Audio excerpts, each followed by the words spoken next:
saiu neste momento, né, a pesquisa Real Time Big Data. E aí é claro que a gente vai repercutir com vocês agora todos os detalhes ou os principais cenários, né, dessa pesquisa. Tá aí o primeiro cenário que a gente apresenta para vocês, cenário Brasil, trazendo a seguinte informação e o seguinte olhar. O presidente Luiz Inácio Lula da Silva, do Partido dos Trabalhadores, lidera os cenários de um evento ao primeiro turno ao nível nacional, tá? Tá aí na tela para vocês, pesquisa que sai agora, fresquinha, que a gente vai repercutir, tá? Essa pesquisa da Real Time Big Data, tá aí. Portanto, Lula com 35%.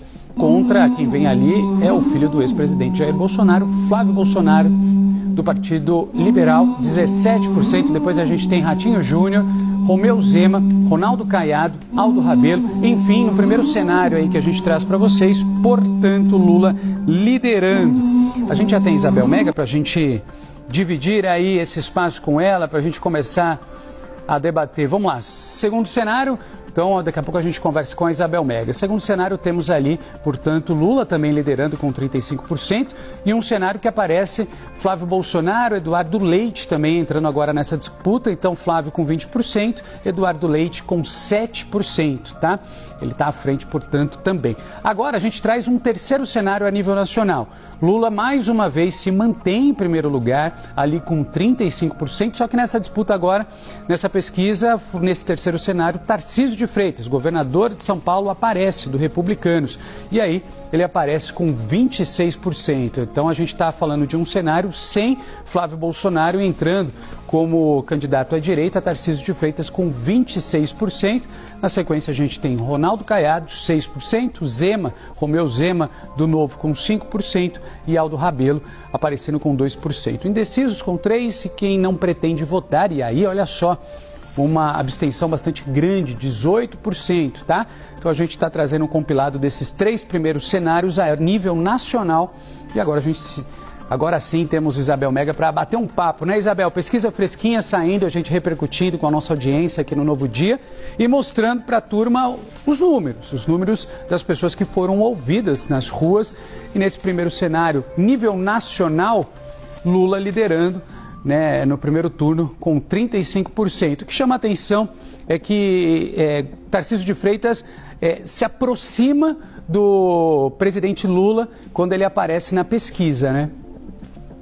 Pois é, Renan, a pesquisa fez um mapeamento também por estados, é bem interessante depois da gente ir trazendo o desdobramento, mas vamos olhar do macro, recapitulando um pouco desses dados que você trouxe para a gente, né? Olhando o cenário de Brasil, o Tarcísio vai melhor do que o Flávio contra o presidente Lula. O Lula fica ali nos mesmos 35%, enquanto o Flávio oscila entre 17% e 20%. A diferença nesses dois cenários é com o nome do PSD, se seria candidato Ratinho Júnior ou então o Eduardo Leite. E, ao mesmo tempo, no cenário com Tarcísio, o Tarcísio fica com 26%. Então, qual que é o recado aqui? É cenário nacional, você tem o nome do Tarcísio ainda largando na frente do que o nome do filho do ex-presidente Jair Bolsonaro.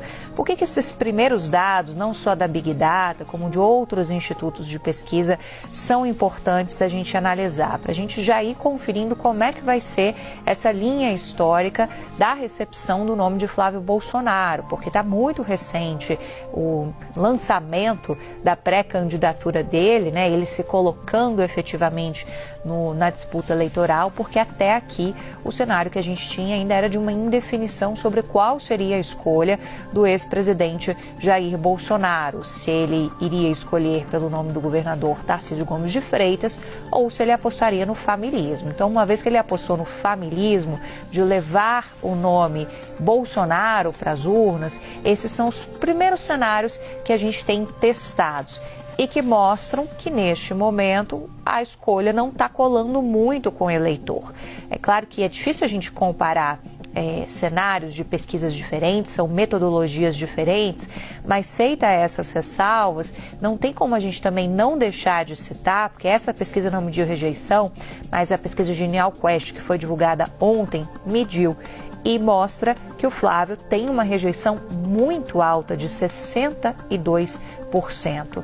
A Genial Quest de ontem fez a seguinte pergunta: se para o eleitor o ex-presidente Jair Bolsonaro errou ou acertou nessa escolha?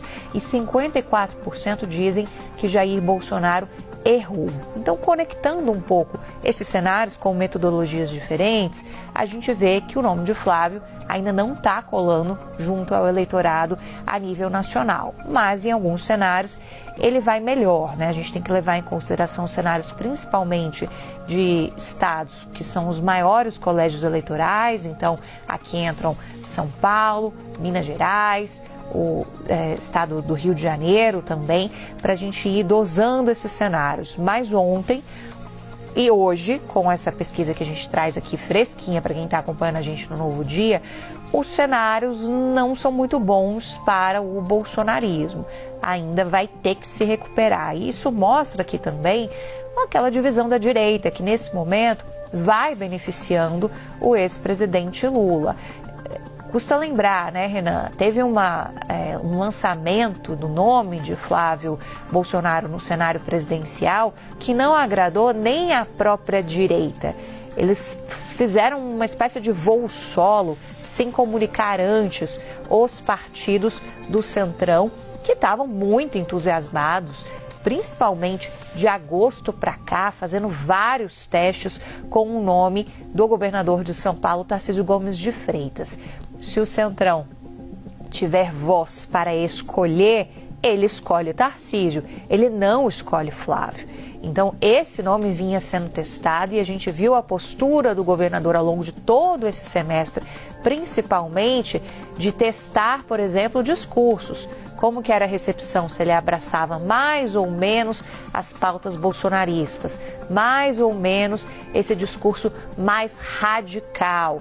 E muito capitaneado todo esse movimento, principalmente pelos partidos do Centrão, que escolheram Tarcísio. Só que agora Bolsonaro empurra a goela abaixo desses partidos o nome do próprio filho. Então, essa é a indefinição do momento. Se antes a indefinição era sobre quem seria o escolhido de Jair Bolsonaro, hoje a indefinição é sobre qual vai ser a postura do Centrão, porque até aqui as sinalizações que são dadas é de que se insistirem no nome de Flávio, o Centrão pode ir tentando um voo solo, e aí vai depender muito sobre qual vai ser o quesito de lealdade de Tarcísio Gomes de Freitas.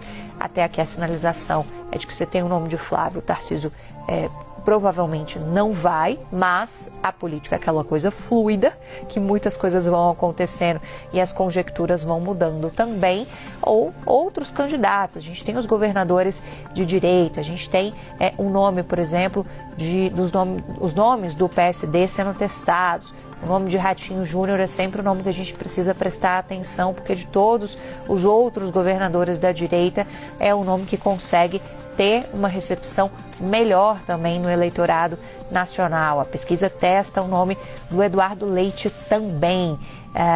Zema, que poderia figurar, por exemplo, numa composição de chapa como vice. O que a gente ouve muito é que Zema está nessa para entrar como vice de alguém desse campo da direita. O governador de Goiás, Ronaldo Caiado, que foi o primeiro a lançar seu nome na corrida muito antecipada ao Palácio do Planalto. Então a gente está falando aqui de alguns nomes de partidos que são justamente desse campo do Centrão e que não teve uma combinação prévia com eles sobre esse lançamento da candidatura de Flávio. Depois teve um jantar de Flávio com alguns expoentes desses partidos, alguns dirigentes partidários, para você falar sobre esses cenários, mas a coisa ainda muito indefinida. A gente trocou de dúvidas. Agora, o cenário de rejeição de ontem, que foi mapeado pela Quest, tem que ser lembrado. O nome de Lula também é muito rejeitado, tá, Renan? Hoje a gente tem uma conjectura que, se a eleição tivesse mais próxima, seria a eleição talvez do menos rejeitado. Muita coisa ainda pode acontecer, mas hoje é esse cenário que se desenha. Acho que a gente tem os cenários por estado aí também, né, Renan? Se quiser ir destrinchando daí também, depois a gente vai trazendo um pouco mais de análise por estado também.